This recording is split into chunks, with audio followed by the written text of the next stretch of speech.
Today I've come to our nation's capital to fix a broken clock in a giant tower at an all-boys prep school named for the patron saint of pandemics. There's a sentence I never thought I'd say.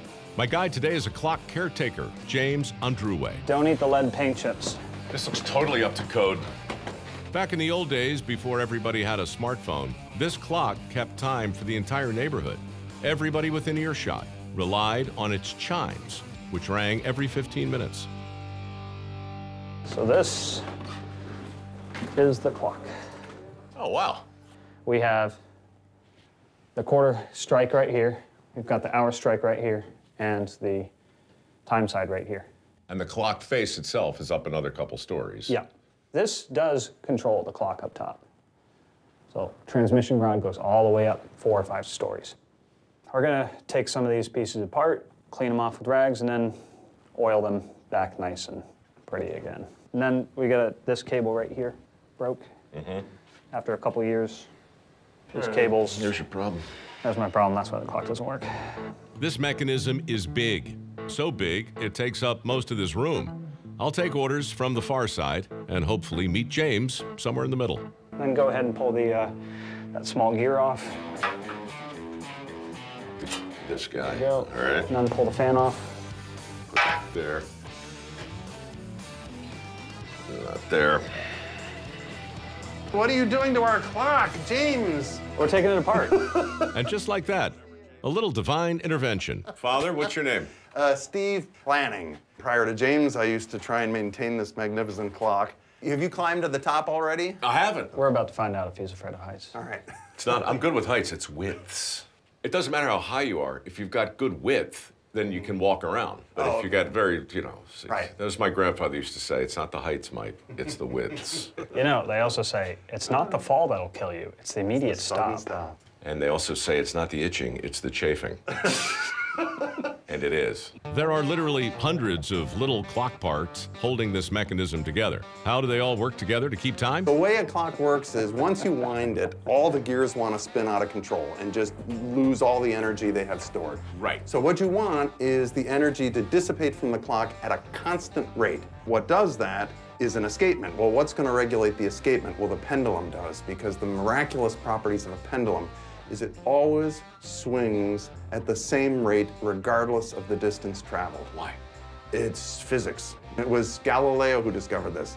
And he was bored in church, imagine that, bored in church. Mind wanders. And there's a sanctuary lamp hanging from the ceiling, and somebody bumped it. And the lamp started swinging back and forth, and using his pulse, he timed it. And he realized that no matter how far the lamp swung, it always took the same amount of time to get from point A to point B. And he said, oh my goodness, this is a constant. And he arrives at one of the great principles One of of the physics. great principles of physics. And then we burned him at the stake again. Why? You know, I don't know. It was Something about the solar system? People were unreasonable back then. They're not unreasonable Oh, yeah, now, we're surrounded by reasonable people. Yeah. Great. What is it about the Jesuits, Father, and their approach to learning that is singular? Our educational approach is something called cura personalis, which is care of the whole person. Let's get this guy off. This guy? Yeah. All right. St. Ignatius Loyola, who founded the Jesuits, kind of believed you couldn't educate a kid if the kid was hungry or if the kid was emotionally distressed. You had to be a well-cared-for person in order to have kind of the ability to focus on learning. What's the Latin again? Cura personalis, care of the whole, it's care of the person or care of the whole person. So, Cara personalis. So I think it applies, too, to care of the machine. Cara machinialis. yeah. Removing, cleaning, and reinstalling these delicate old clock parts is an important part of proper maintenance. Oh, Oh, you gotta hold on to it. well, you didn't tell me that now, did you? Cleaning out any accumulated grit will keep the clock running on time and extend its life. Wipe off the shaft. So I got my guy in.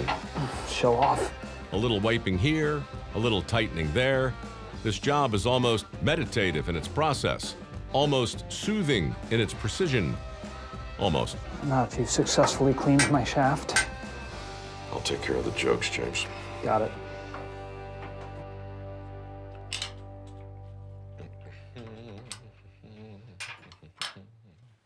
Oh, wait, hang on a second before we do this. Yeah. Oh, yeah, that's really dangerous. Put that back real quick. Put what back? The bolts. We forgot to take the pressure off. And you can lose a finger. Good catch. Not bad. Okay, we're gonna try and get this guy. This, okay, or something. Why does all this, it looks like it's snowing in here. Exactly.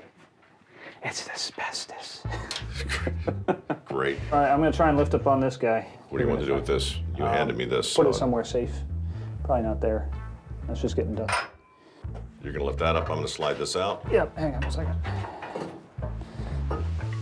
There we go. You good? Yeah. Your finger in there? No, that's fine. Okay. I just pulled out a little easy. Let's try and put this guy back in. That guy would be this guy right Yeah, here. I'm gonna try and lift. All right, hold on, let me find the right, I'm gonna get it.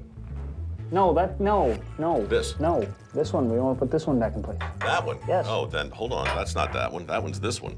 Yeah. Are you ready? Yeah, I'm ready. Yeah, there you go.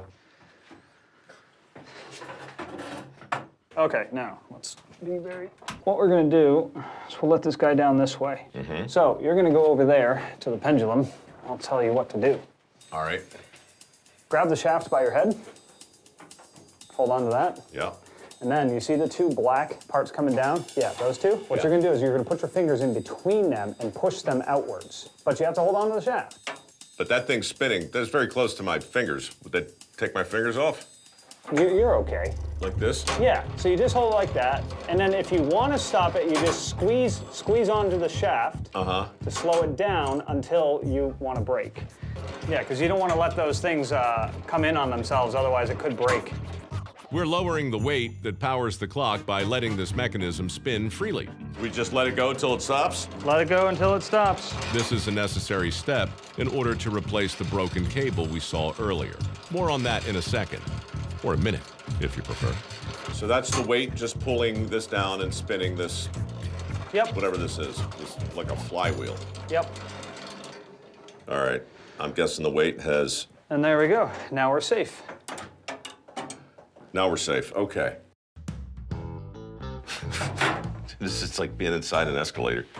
I'm waiting for everything to just come on. Every gear needs to be greased. There are lots of gears. So just like 2 or 3 drops type of situation. Don't go to town on it. We'll oil it and then we'll wipe off any excess. What's worse, too much or not enough? Not enough. Yep. As Galileo once said, too much lube causes problems. Too little lube causes failure. Or maybe that was Goldilocks. Do we know how many wines we're gonna do on this? Probably 5 or 6. This is John. He works with James. He's not a disciple. He's the cable guy. So what I'll do is, if you could just feed me the cable. Yeah. So are we going to attach it to what's still there? There's actually a hole in this drum that the cable will be put through. This is the cable that drives the system that winds the clock. Don't do this too well, James will get rid of me. Don't worry, man. Your job is safe. Number 5. Okay, so technically we've got 5 good windings. I think we look pretty good here. Now you gotta cut it. Why do I feel like there's going to be a fair amount of sparks coming at me?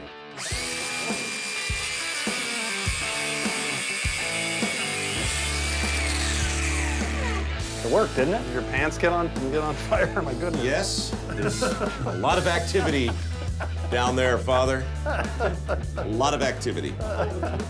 With the winding cable back in working order and all the necessary maintenance complete, the clock should be back in working order. Fingers crossed. Mike, do you want to wind the clock? That's why I'm here, Father. All right. Pressing both, and there it is.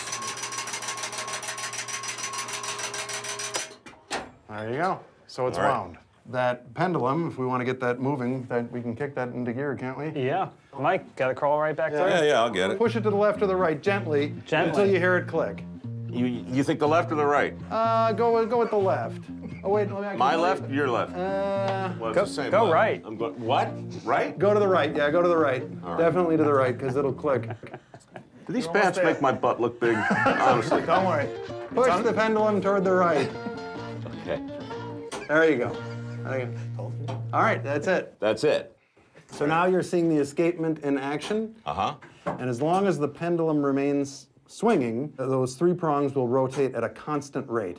So this is going back to that moment in a church when Galileo saw the lamp swinging, the chandelier, took his pulse, and concluded that he was witnessing a constant, and therefore some version of order built around this constant in nature.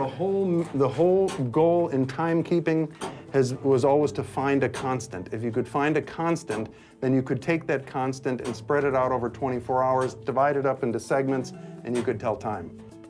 You want to climb some stairs? Thought you never asked. So we're going up. We're going up to do things all the way up to the very top. It's going to be very exciting. You should come. And now for another edition of It's About Time with Father Planning, already in progress. When did railroad time come? I mean, that was a big thing, wasn't it? Yes. Every town in the United States, for example, kept its own time.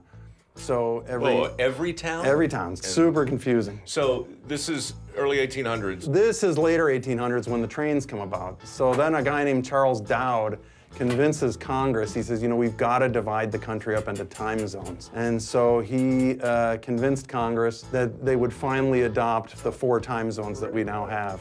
And it was in the 1880s that one day in noon, Congress proclaimed that suddenly it's now these 4 time zones. People went bonkers, said the world's coming to an end, because all these farmers knew that it wasn't actually noon in their part of the world. Right. But people got adjusted to it, and it made travel, tolerable. Can you imagine wooden stairs? That'd be exciting.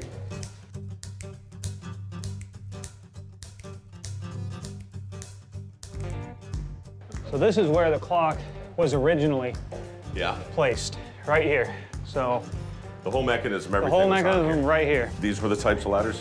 Yeah. You're coming up? That's great. Yeah. Good. Almost there. Through this? Yep. How high are we? 100? 100. Yeah. It's 10 stories probably. What exactly are we doing here? We're gonna inspect the clock faces. Make sure no nuts and bolts have come off. So are we rappelling down from here? No, we're climbing up from the bottom. Why wouldn't we just rappel down from here? It's very difficult to climb back up onto a ledge with all your tools and stuff. So you're going to ascend on ropes? Yeah. And then rappel back down? Yes. All right.